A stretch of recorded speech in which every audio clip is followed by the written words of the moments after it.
moon's not real in the sense that we think it is. And bingo, within 2 or 3 minutes or less, I'd found this book, Who Built the Moon, by 2 researchers who've written other books. One of them an investigation into Freemasonry. And this book details the extraordinary anomalies relating to the moon. And they came to the conclusion, and I absolutely bloody agree with them, and a bit more than that too, as I'll come to later, that this is what we're looking at. The geometrical connections and everything, and the mathematics and the relationship between them in terms of size and position is just mind-blowing.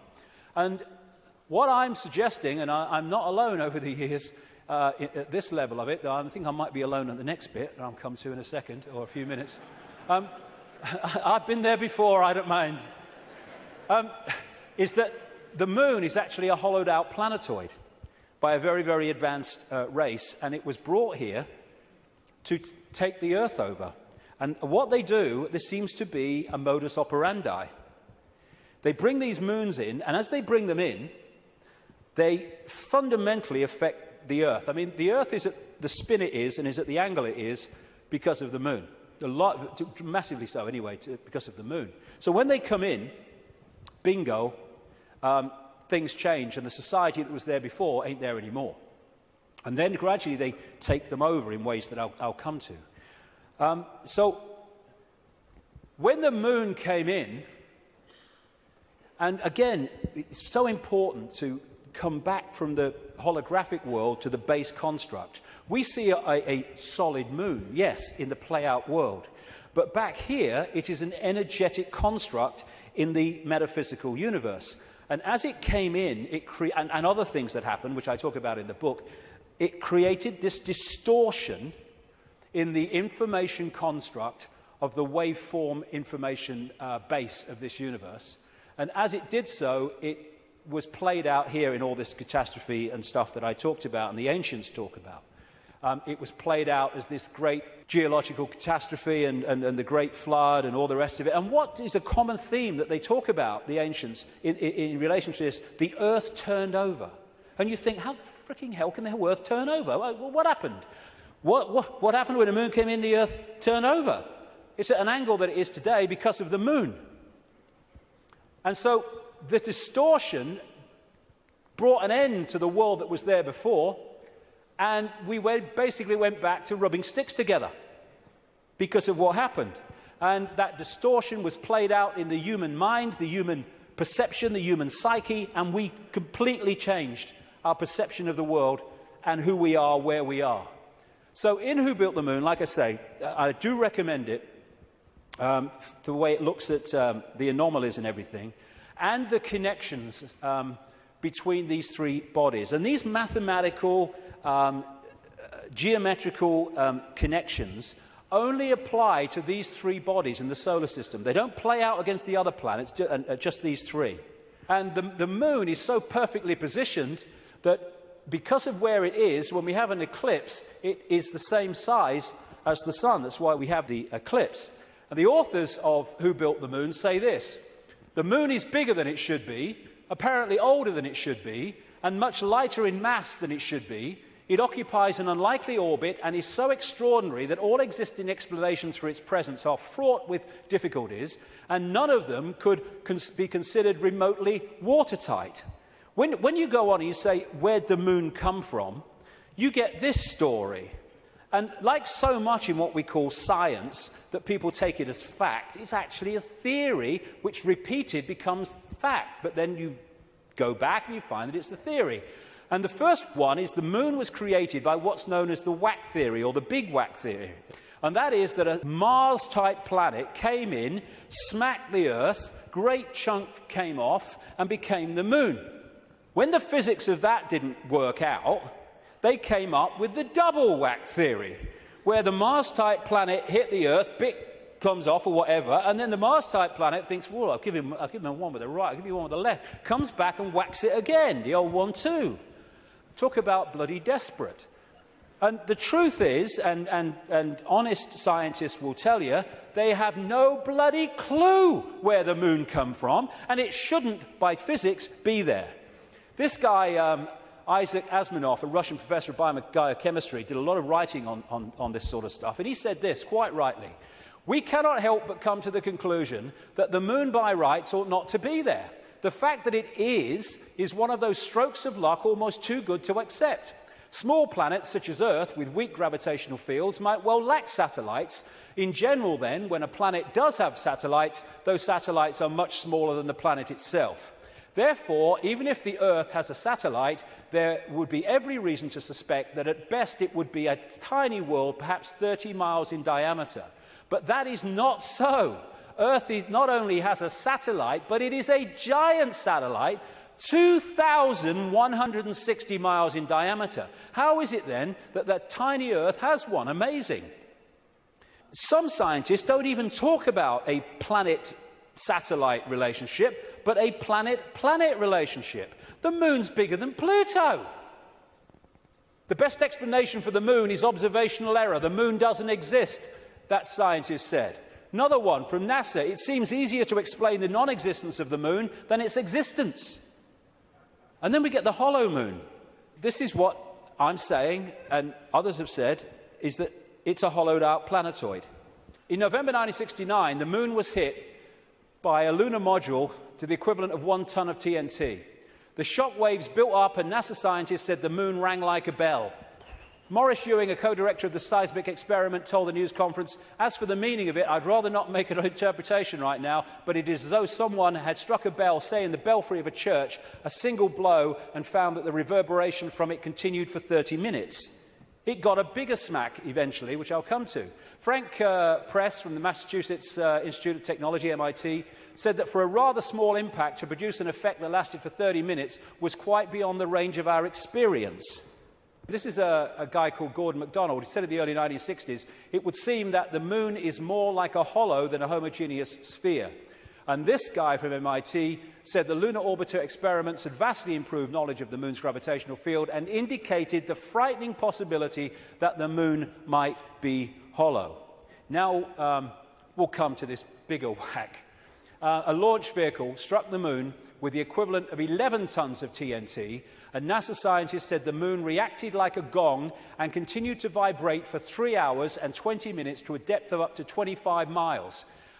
Ken Johnson, a supervisor of the Data and Photo Control Department during the Apollo missions, told Who Built the Moon author Alan Butler that the moon not only rang like a bell, but the whole moon wobbled in such a precise way that it was almost as though it had gigantic hydraulic damper struts inside it.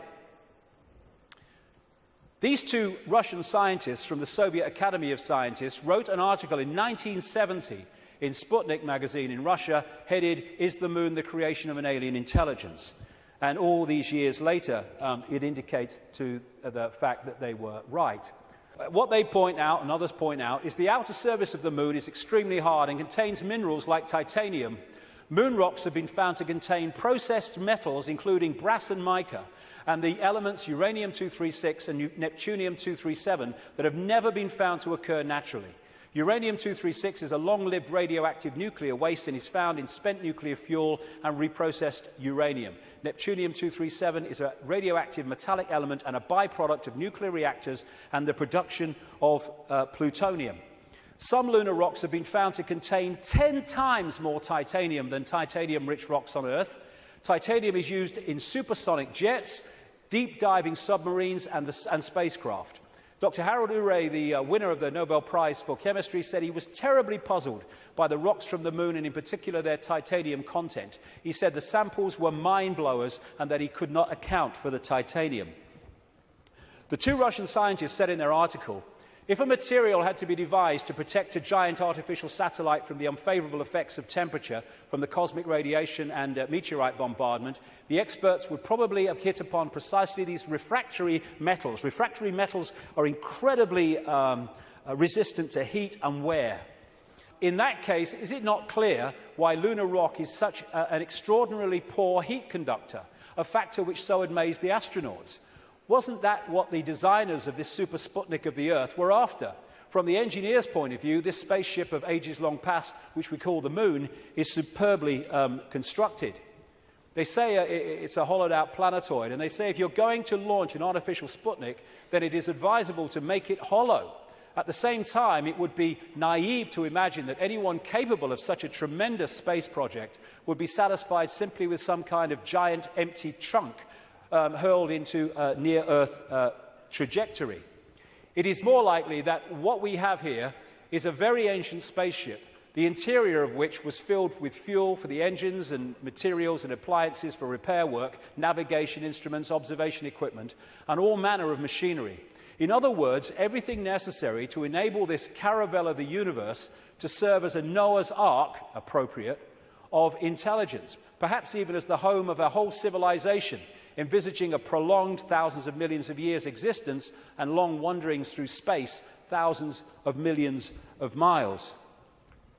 Naturally, the hull of such a spaceship must be super tough in order to stand up to the blows of meteorites and sharp fluctuations between extreme heat and extreme cold. Probably the shell is a double-layered affair. The basis is a dark armouring of about 20 miles in thickness, and outside of it some kind of more loosely packed covering, a thinner layer averaging about 3 miles. In certain areas where the lunar seas and craters are, the upper layer is quite thin, in some cases non-existent. And as this scientist said, the Moon is made inside out. In other words, what's on the outside should really be on the inside, and that supports the idea of a hollowed-out planetoid. So, when I started to put this together, and there's a lot more of this in the new book, I then called the oracle in South Africa, Crater Mutwa, and I found Zulu legends to be incredibly accurate with their symbolism. And this is the thing, symbolism. You get these anthropologists and people, they go around and they look at these shamans and these ancient stories, and they take the blooming things literally. Now, like I said earlier, we now have the tools which make it easier for us because technology is mirroring reality, therefore we have the analogies. When these ancient stories were put together, they didn't have that. They had to try to get their point across in simple ways that people of that time could relate to. So they used symbolism. So when I read around Crater Mutwa, I didn't tell him anything that I'd put together or come across or thought. I just said to him, can you tell me any Zulu legends about the Moon? And he said, yes, we consider the Moon to be an egg. Now, when you take that literally, you say, the Moon's an egg, the anthropologists, the primitive people you know. But no, they symbolize it as an egg for a reason. And this is what he said. The legends, the Zulu legends, say that the Moon was brought here hundreds of generations ago by two brothers, Wawani and Umpanku, who were the leaders of the Chitahuri. They were known as the Water Brothers and had, quote, scaly skin like a fish. Now, this story relates almost exactly to the stories found on ancient clay tablets in what is now Iraq, Sumerian accounts of the Anunnaki, a non-human race, I would say reptilian race, that came to the earth in the same way that other parts of the world, in the ancient world, talk about. And the Anunnaki, according to these accounts, were led by two brothers called Enki and Enlil. And at least one of them, Enki, was symbolized under another name too as in relation to water, exactly the same as this. Zulu legends tell of how Wawani and Umpanku stole the Moon in the form of an egg, and this is why they symbolize an egg, not because they're primitive, from the great fire dragon and emptied out the yolk until it was hollow. They then rolled the Moon across the sky to the Earth and caused cataclysmic events on this planet. Zulu legends also say that the Chitahuri threatened to move the Moon if humans didn't do what they said because of the devastation that would cause. What the two scientists said about this 2-3 mile outer kind of protection, followed by a 20-mile impregnable layer, explains one of the anomalies of the Moon, which the craters are pretty much of universal depth. Even though the scale of the impact and the size of the crater can be massively different, the depth is about the same, really. within a very short ratio, and that's, the scientists say, because it goes into the outer layer, the kind of buffer, but it can't go further than this inner protection layer that is impregnable. This guy, Don Wilson, wrote a book in the 70s called Our Mysterious Spaceship Moon, and these are some of the anomalies that he lists, and there are others that can be explained by what we're talking about. Why the moon is a freak world, too big and too far out to be a natural satellite of Earth. Why the moon has such shallow craters. Why some moon rocks are older than Earth and as old, at least, as the solar system. Why the moon seems inside out. Why the moon vibrates like a huge gong, transmitting tremors great distances around and through itself. How the moon can produce so many contradictions of data and findings.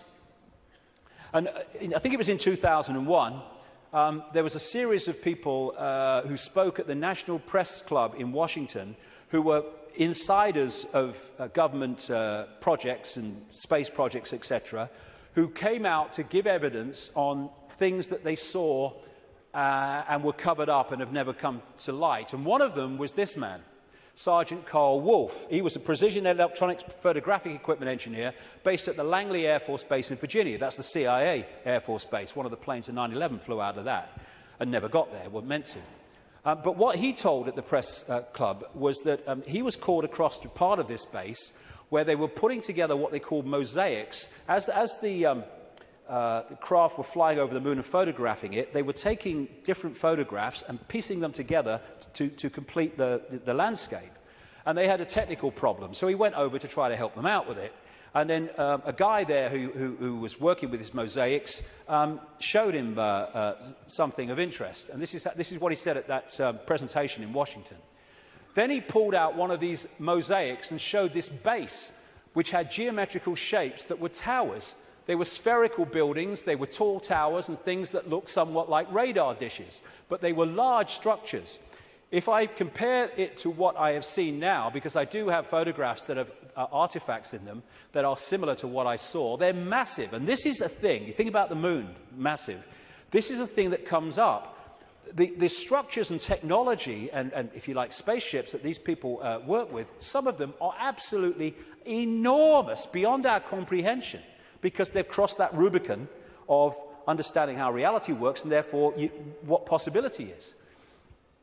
Some of these structures are half a mile in size. They're huge structures. Some of the buildings seem to have very reflective surfaces on them. A couple of structures that I saw reminded me of cooling towers at power generating plants. They had that sort of shape. Some of them were just very, very straight and tall with a flat top. Some of them were round. Some of them looked like Quonset huts and with a dome, a kind of like a greenhouse.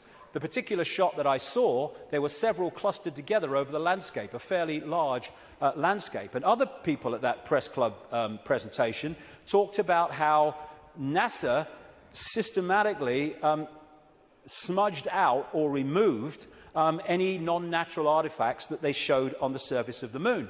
And this documentary called Moon Rising, you can watch it on YouTube, I think, looked at photographs taken by something called the Clementine mission in 1994, I think it was, which took 1.8 million photographs, digital photographs of the moon. And you see the way that some things on the landscape were just blocked out.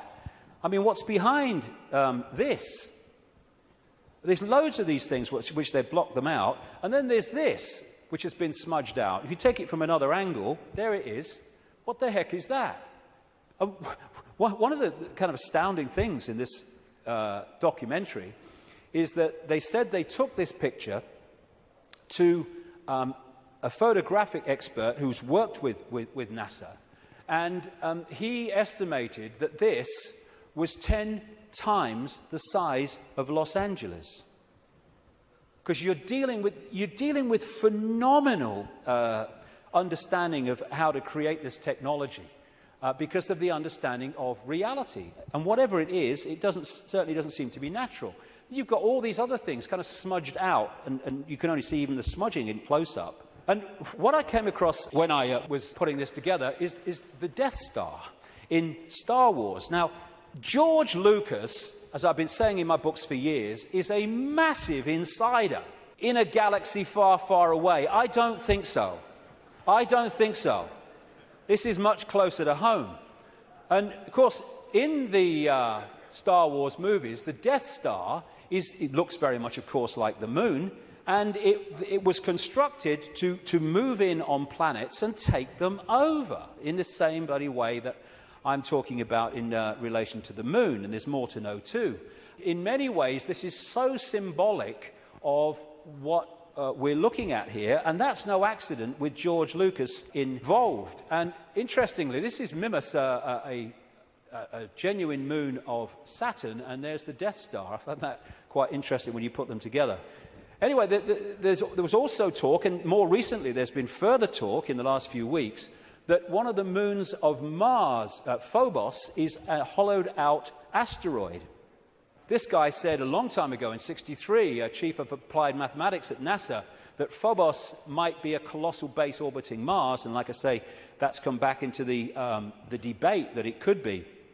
And again, one of the Star Trek episodes was about a hollowed-out planetoid that became, in effect, a spacecraft, a world, and inside it. And so much of this science fiction that puts this stuff in our face as fiction ain't fiction at all. They're getting it from fact.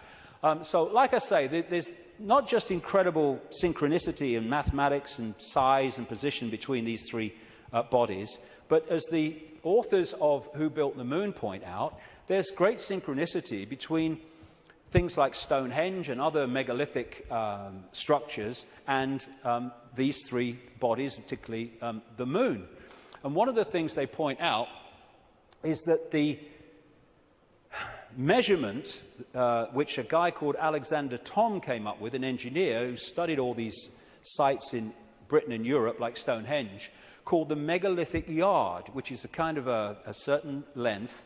And he said that all these major, especially Stonehenge and things like that, broke down into these megalithic yard mathematics. And what the authors of this book are saying is that the moon breaks down to the same mathematics. This is what they say. This all seemed very odd. The megalithic structures that were built across Western Europe were frequently used to observe the movements of the sun and the moon. But how could the unit of measure upon which these structures were based be so beautifully integer to the circumference of these bodies as well as the Earth? Well, maybe because those that built Stonehenge and these megalithic structures in the ancient world, some of which we'd struggle to build now, were also those controlling the moon. And okay, this could be controversial, but, you know, I've been known to be. I think that these structures were put there to suppress the Earth's energy grid for reasons I'll come to in a moment, because we are interacting with this energy field all the time. And how do you control all the fish at once? You control the sea they're swimming in. And the way to control humanity and suppress humanity is to suppress the energy field and the energy and information available in that field that we can access. And these fantastic structures were not done by humans alone, let's say that. Now, this is where I am probably alone for the moment. I don't think I will be forever, but there you go. When I was, I do this more in detail in the book, but I'm trying to connect dots here. What I came across when I was putting all this together, again, was something I've termed the moon matrix. The first section today is absolutely crucial to understanding how this can work.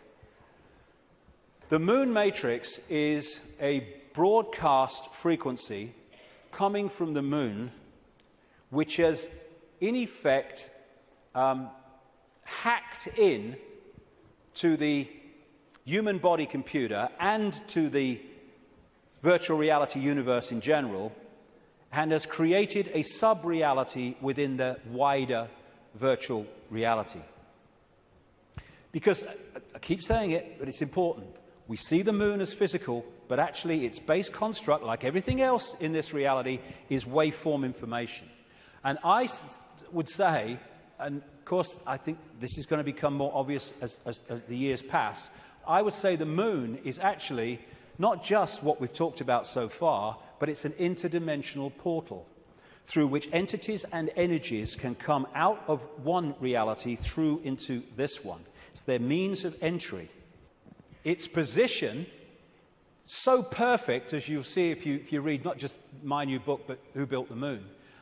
Its position in relation to the moon and the sun is so perfect because that has an effect on creating this sub-reality. I'm saying that this frequency is broadcast from the moon and has created a sub-reality which we are constantly decoding, and that the genetic manipulation of humanity, so widely described by the ancients, was to take this body computer and tune it in, connect it to this frequency range I'm calling the moon matrix. This is Neil Haig's concept of moonopoly.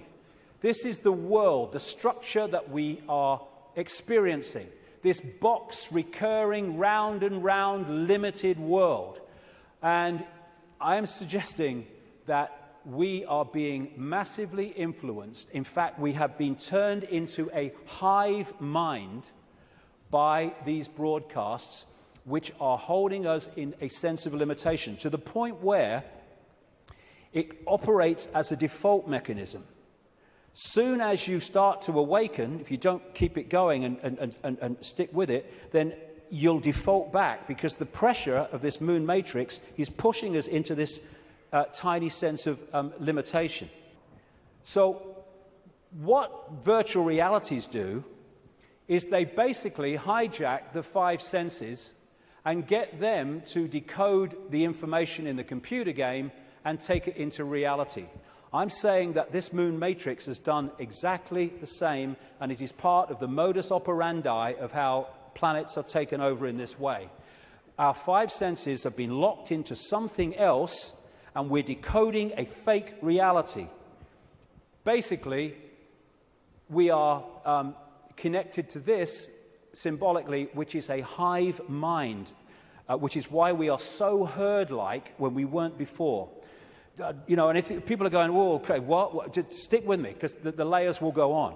What I've been talking about today is the fact that this base vibration from the black holes goes through this cycle, and it elicits different information in the form of photons from the suns, which we decode, and the reality changes. We go through different epochs. What I'm saying is that this moon matrix has hacked in to that photon energy stream and has done what the Chinese authorities have done to the computer system in China. They have stopped us accessing vast amounts of the virtual reality universe that we used to before. Now, if anyone thinks this is fantastic, that we could see things that aren't really there and not see things that aren't there, this is a new scientist. America has just switched from analog to digital television.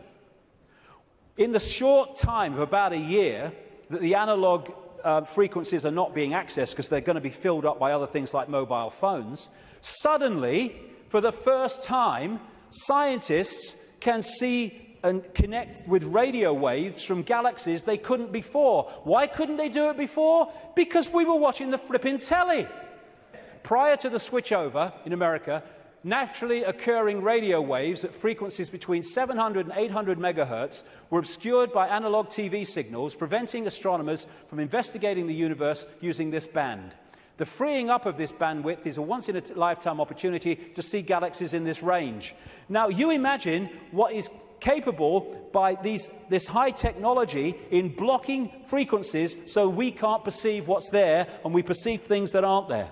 That's what this is doing, I suggest. And I'll add more detail as we go along. In effect, we're operating within a bubble, a virtual reality bubble, within the wider virtual reality universe. And it's connecting in through our crystalline receiver transmission system, same with the Earth, and creating this situation where we are decoding a world that may even not be there, who knows, but certainly is different to the world we think it is. And we go back to this more accurately now. The matrix, I would say the moon matrix, is everywhere. It is all around us, even now in this very room. You can see it when you look out of your window and you turn on your television. You can feel it when you go to work, when you go to church, when you pay your taxes. It is the world that has been pulled over your eyes to blind you from the truth. What truth? You are a slave, Neo. Like everyone else, you were born into bondage, born into a prison. You cannot smell, taste, or touch. A prison for your mind. I would say that prison for your mind is the moon matrix. which has put us in a vibrational prison that we can only break out of by becoming conscious and therefore vibrating beyond the walls of the moon matrix, which is a frequency range. And if we're not held in that frequency range, that's why society is structured as it is, with its stress and its fear and its war and its conflict, then we start to break out of its perception prison and we start to say, bloody hell, why didn't I see this before? Because you were there, constantly decoding this thing. Now, like I was just saying, never mind what I've just said about some moon matrix. Never mind that. Even by its very position, the moon is fundamentally affecting human behavior and human perception. Because the moon is affecting the Earth tilt, the Earth spin, affecting the Earth oceans, therefore it's affecting us. We're 60-70% water, we must be affected by it. And also, and here we come back to the importance of the first section today, it's also fundamentally affecting the endocrine system, which connects us to the chakra system, which connects us to out there, part of which is the third eye. It affects the hormones that we secrete, which fundamentally affect human behavior, human health, human perception. Not with any matrix, just by being there. And it fundamentally affects this, the pituitary and the pineal gland that give us the sixth sense ability to see beyond the five senses. And what it has done, it has shut down, in so many people, on purpose, the third eye, which in our previous pre-domination mode, we used to perceive vast areas of reality beyond which we can now. Moonth comes from moon. The moon, of course, as it goes around, fundamentally affects our perception of time. We have moonths because of the moon. It's a monarchy. It's a hybrid monarchy. And one of the major ways they control us, seems to be a modus operandi again, is money, controlled by the Rothschilds. Now, I saw a film, some years ago,